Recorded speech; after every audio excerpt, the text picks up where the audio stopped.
शादी के मौके पर हम और आप जाते हैं बाराती बनकर, 300-400 आदमियों की बारात लेकर, लड़का भी जाता है, लेकिन निकाह सबसे पहले किसका होता है?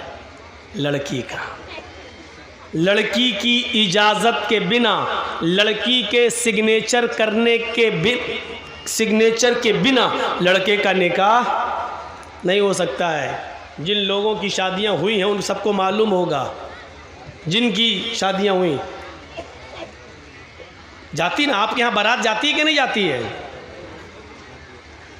आजकल कहना पड़ रहा बारात, वरना हकीकत यह है कि इनको कहना चाहिए चोर और डाकू जो बारातों में जाते हैं।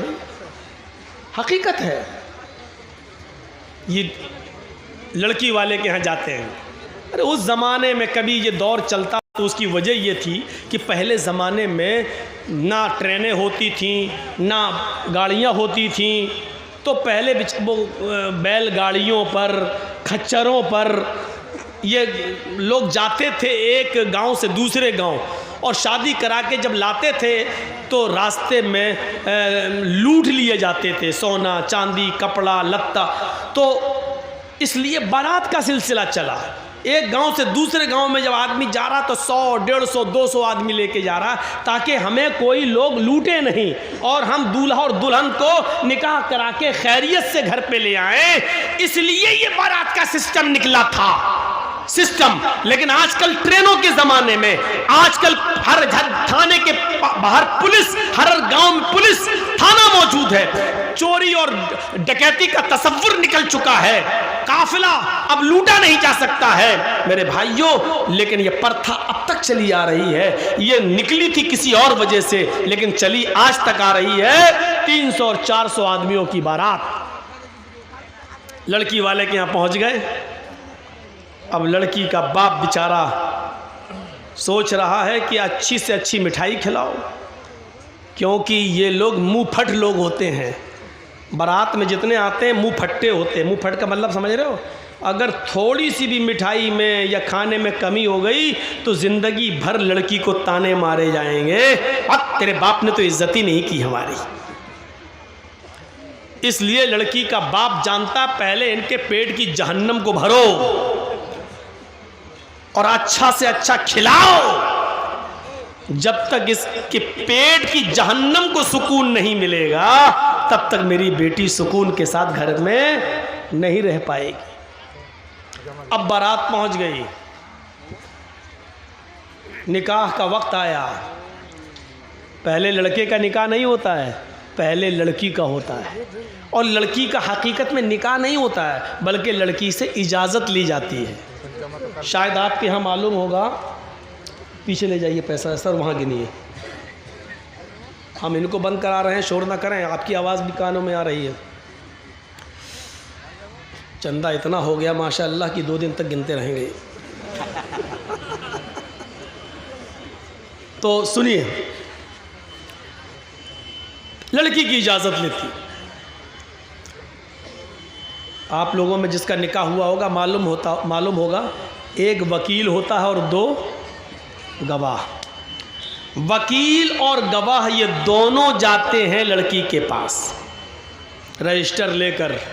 ये तय हो जाता है उसी वक्त, महर कितना होगा, ये कितना होगा, लड़के का नाम, लड़के के बाप का नाम, लड़के की उम्र, मोहल्ला, गांव सब लिख दिया जाता है और पूरा महर इतना इतना सब लिख के उसके बाद लड़की के पास जाया जाता है। एक वकील होता है और 2 गवाह। और लड़की के पास जब जाते हैं तो वो उस लड़की को घेरे रहती हैं बहुत सी सहेलियां उसकी और तमाम लड़कियां। वहाँ रजिस्टर रख दिया जाता है और उस वक्त वकील पूछता है। वकील की जिम्मेदारी है कि वो पूछे, सरपरस्त की जिम्मेदारी है कि वो पूछे। जैसे मान लीजिए किसी लड़की का नाम ज़ैनब है या किसी लड़की का नाम अस्मा है, तो अब ऐसे पूछा जाएगा। वो वकील इतना जानने वाला होना चाहिए, हर आदमी को वकील मत बनाइए। अब उस लड़की से ये पूछे कि हाँ अस्मा या हाँ ज़ैनब, फ़लाँ फ़लाँ की बेटी ज़ैनब, फ़लाँ फ़लाँ के बेटे इस नाम का, मसलन मोहम्मद असलम किसी का नाम है और उसके बाप का नाम मोहम्मद अकरम है। हाँ, मोहम्मद असलम साहब सन ऑफ मोहम्मद अकरम या अकरम साहब के बेटे मोहम्मद असलम के साथ आपका निकाह इतने इतने रुपए मेहर के एवज़ या इतना सोना या इतनी चांदी या इतना कपड़ा मेहर के एवज़ आपको उनके निकाह में दिया जा रहा है। क्या आप उस लड़के को निकाह में कबूल करती हैं? क्या वो लड़का आपको कबूल है? वकील ज़ोर से पूछेगा, इतनी ज़ोर से कि उस लड़की के कान में ये आवाज़ जाए। अब दो तरीक़े हैं।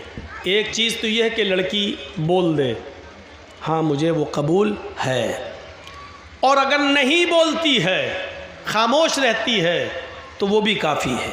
अल्लाह के नबी ने फरमाया इज़्नुहा सिमातुहा, उस लड़की की खामोशी ही उसकी इजाज़त है। ज़बरदस्ती उससे नहीं कहलवाया जाएगा। कुछ जाहिल लोग पहुंच जाते हैं, कबूल किया, अब वो खामोश है। बताओ बेटा कबूल किया? बेटा हमने सुना नहीं, बोलो कबूल किया। अब वो शर्म, बेचारी कुंवारी लड़की है, शर्म आ रही है। वो अलग बात है कि आज के इस माहौल में तो व्हाट्सएप पे खूब बात करती थी, उस दिन शर्मा रही है। यहाँ तो रात रात भर चैटिंग होती रहती थी, लेकिन उस दिन शर्मा रही है। एक दिखावा भी होता है, लेकिन हमें वो नहीं देखना, हमें हदीस देखना है। कुछ जाहिल लोग वहाँ बार बार पूछेंगे बोलो, और वहाँ उसकी सहेलियाँ बैठी रहती हैं, वो कौनी मार मार के कहती बोल बोल, अरे बोल दे, हाँ कहते मैंने कबूल किया, बोल बोल। और फिर उससे ज़बरदस्ती बुलवा कर कहती हैं, बेचारी कहती है कि मैंने कबूल किया। जिहालत की सारी हदें तोड़ दी जाती है। यह सबसे बड़ी जिहालत है कि उसके मुंह से कहलवाया जा रहा है। जब अल्लाह के नबी ने कह दिया इज़्नुहा सिमातुहा, उसकी खामोशी उसकी इजाज़त है। एक बार पूछिए आप, 3 बार भी पूछने की ज़रूरत नहीं है। सुना ना हो तो वो लड़की कहे जी क्या कहा आपने, तब आप दोबारा कहिए। जब वो लड़की सुन चुकी है आपकी बात, तो दोबारा आप क्यों कह रहे हैं? 3 बार आप क्यों कह रहे हैं? ना 2 बार कहना सुन्नत है, ना 3 बार कहना सुन्नत है। जोर से बोलना जरूरी है। आप पहली बार इतनी जोर से बोलिए कि लड़की सुन ले।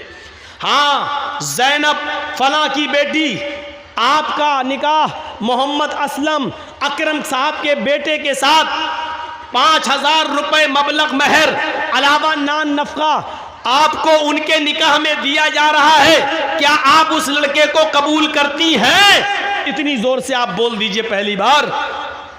शर्म से उसका सर नीचे झुक जाएगा। उसकी खामोशी उसकी इजाज़त है। अगर वो खामोश है तो समझ लो कि उसने इजाज़त दे दी। रजिस्टर आगे बढ़ा दीजिए, उससे साइन करा लीजिए और लेके चले आइए और कहिए कि लड़की ने साइन कर दिए हैं, लड़की ने इजाज़त दे दी है। उसके मुंह से कबूल है का लफ्ज़ ज़बरदस्ती मत कहलवाइए। ये उस औरत के लिए है जो शादीशुदा हो और जिसकी तलाक हो चुकी हो। उसको आप दोबारा निकाह उसका हो रहा, उसको बोलना पड़ेगा, क्योंकि अब उसके अंदर से शर्म निकल चुकी है। अब वो दूसरी शादी कर रही है, इसलिए उसको बोलना पड़ेगा। या जिसका शौहर इंतकाल कर गया, इद्दत गुजार के वो दूसरी शादी कर रही है, तो उस वक्त उसको बोलना पड़ेगा हाँ मुझे फला आदमी कबूल है। लेकिन कुंवारी लड़की जिसकी शादी नहीं हुई है, उसकी खामोशी ही उसकी इजाज़त है। और बस रजिस्टर लेके आइए और फिर लड़के का निकाह आप पढ़ाइए। लड़के का निकाह होगा, लड़की की इजाज़त ली जाएगी। और याद रखना, दुनिया का कितना ही अमीर बाप हो, कितना ही बड़ा मौलवी हो, कितना ही बड़ा सरपंच और चौधरी हो, अगर उसने अपनी बेटी की मर्जी के खिलाफ उसकी शादी किसी दूसरी जगह कर दी तो इस शादी का कोई एतबार नहीं है शरीयत के अंदर। मसलन हम जहाँ करना चाह रहे हैं शादी, मेरी बेटी वहाँ तैयार नहीं है। मेरी बेटी जहाँ शादी करना चाह रही है वहाँ हम नहीं चाहते कि वो शादी करे। हमने अपनी पसंद का लड़का लाकर उसका निकाह करा दिया और बेटी मजबूर होकर उसके साथ निकाह करती है। लेकिन वो काजी से ये कहती है, काजी साहब निकाह पढ़ाने वाले से कहती है, मौलाना साहब ये निकाह मेरी मर्जी के खिलाफ मेरे बाप ने जो लड़का लाकर रख दिया है, ये दिल से मुझे पसंद नहीं है। काजी साहब निकाह नहीं पढ़ाएंगे, और अगर पढ़ा देते हैं तो उसके निकाह की कोई हैसियत नहीं है।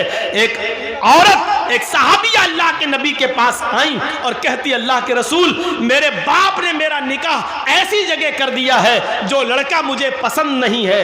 अल्लाह के रसूल ने निकाह हो जाने के बाद भी उस लड़की से कहा, अगर वो तुम्हें पसंद नहीं और इसके बावजूद तुम्हारे बाप ने तुम्हारी शादी कर दी है तो तुझे इख्तियार है, तू चाहे तो उस लड़के के साथ रहे या तू चाहे तो मैं निकाह तेरा फिस्क कर देता हूं। लड़के के तलाक देने की जरूरत नहीं है, निकाह फिस्क कर देता हूं। एक इद्दत गुजारेगी हैज की, जिसका निकाह फिस्क होगा उसकी इद्दत 3 महीने नहीं है, सिर्फ एक हैज उसकी, एक पीरियड उसकी इद्दत है। तुम एक पीरियड, एक माहवारी, एक एमसी, बस ये पीरियड गुजारो और जैसे ही तुम्हारा महीना हो, महीना से खत्म होने के बाद ही तुम दूसरी शादी कर सकती हो अपने मनपसंद लड़के के साथ। लेकिन लड़की को शादी के लिए वली की सख्त जरूरत है, अपने बाप की, सरपरस्त की, मालिक की जरूरत है। लड़की, ये सच है कि लड़की की मर्जी के बगैर निकाह नहीं होगा, लेकिन यह भी सच है कि लड़की अपनी मर्जी से अकेले भी निकाह नहीं कर सकती है। उसको निकाह के लिए वली की इजाजत चाहिए, और वली उसका बाप है। बाप अगर दिमागी तौर पर कमजोर है तो चचा है, चचा दिमागी तौर पर कमजोर है तो लड़की का भाई है, और लड़की का भाई भी नहीं तो कोई और जो उसका रिश्तेदार करीबी होगा उसकी इजाजत चाहिए। लेकिन जिस लड़की का कोई ना हो तो फिर काजी खुद वली बन सकता है। जैसे मौलाना जर्जीस अगर किसी का निकाह पढ़ा रहे हैं, लड़की का बाप भी नहीं है, लड़की का भाई भी नहीं है, लड़की का चचा भी नहीं है, तो फिर मौलाना जर्जीस खुद काजी, खुद वली बन सकते हैं और उस लड़की का वली बनकर निकाह करा सकते हैं। काजी वली बन सकता है। लेकिन कोई दूसरे गांव की लड़की अपने बाप का घर छोड़कर भागकर आपके गांव में रतनी में आ जाए तो रतनी का रहने वाला कोई बुढ़ा उस लड़की का बाप नहीं बन सकता है। होता है ऐसा, समझ रहे हैं ना। किसी दूसरे गांव की कोई लड़की भाग के रतनी में आ गई, रतनी के लड़के के साथ शादी करना चाहती है। अब उसके बाप ने कह दिया, तू भाग के गई है, मेरे घर में अगर कदम रखेगी तो हम टांगे काट देंगे तेरे, मरते दम तक तुझसे रिश्ता ख़त्म। अब वो लड़की वहाँ नहीं जाना चाह रही है। यहाँ एक बुढ़ा उठता है, हाजी है साहब, पान मुंह में खाते हैं, सऊदिया का रुमाल डाले हुए हैं। बेटा कोई बात नहीं, मैं तुम्हारा बाप बन जाता हूँ। तेरे बाप बन जाने से रिश्ता जायज़ नहीं हो जाएगा। वो लड़की भाग कर आई है, न किसी के बाप के बन जाने से, न हाजी और नमाजी कोई मौलवी भी उसका बाप नहीं बन सकता है। मुंह बोले बाप की कोई हैसियत नहीं है शरीयत के अंदर। कल ये लड़की अगर हज करने जाती है तो मुंह बोले बाप के साथ नहीं जा सकती है, मुंह बोले भाई के साथ नहीं जा सकती है। शरीयत ने ये इजाज़त नहीं दी जो चाहे उसका बाप बन जाए, फिर तो कोर्ट मैरिज भी इस्लाम में जायज़ हो जाएगी। जबकि हमारा सबका इज्तिमाई फतवा है, देवबंदी, बरेलवी, यहाँ तक के शिया भी, यहाँ तक के अहले हदीस भी, सबका इज्तिमाई फैसला है और इज्तिमाई फतवा है कि कोर्ट मैरिज माँ बाप की इजाज़त के बगैर जो लड़के और लड़कियाँ कोर्ट में कर रहे हैं, इस्लाम के अंदर, शरीयत के अंदर इस कोर्ट मैरिज की कोई हैसियत नहीं है, ये जायज़ नहीं है। कोर्ट मैरिज के बावजूद लड़का और लड़की जिनाकारी करेंगे, हरामकारी करेंगे, उनसे जितनी औलाद पैदा होगी सब हरामी और नाजायज औलादें मानी जाएंगी। मेरे प्यारे साथियों, शरीयत के अंदर वली चाहिए, वली, लड़की को वली। तो इतनी इज्जत दी है इस्लाम ने औरत को कि औरत अपनी मर्जी से पहले लड़की का निकाह होगा, इजाज़त ली जाएगी, उसके बाद लड़के का निकाह होगा। अगर शादी के दिन ही लड़की मना कर दे कि हम नहीं करेंगे, लौटाओ इन चोरों को, भगाओ भगाओ इन डाकुओं को, ये लूटने आए हैं, नहीं करेंगे। मेरे भाइयों, हमें और आपको फैसला करना पड़ेगा। तो इतनी जहालत थी अरब के अंदर, लेकिन इस्लाम ने इतनी इज्जत बख्शी है औरत को। जहां लड़कियों को जिंदा दफन कर दिया जाता था, आप देख रहे हैं हिंदू धर्म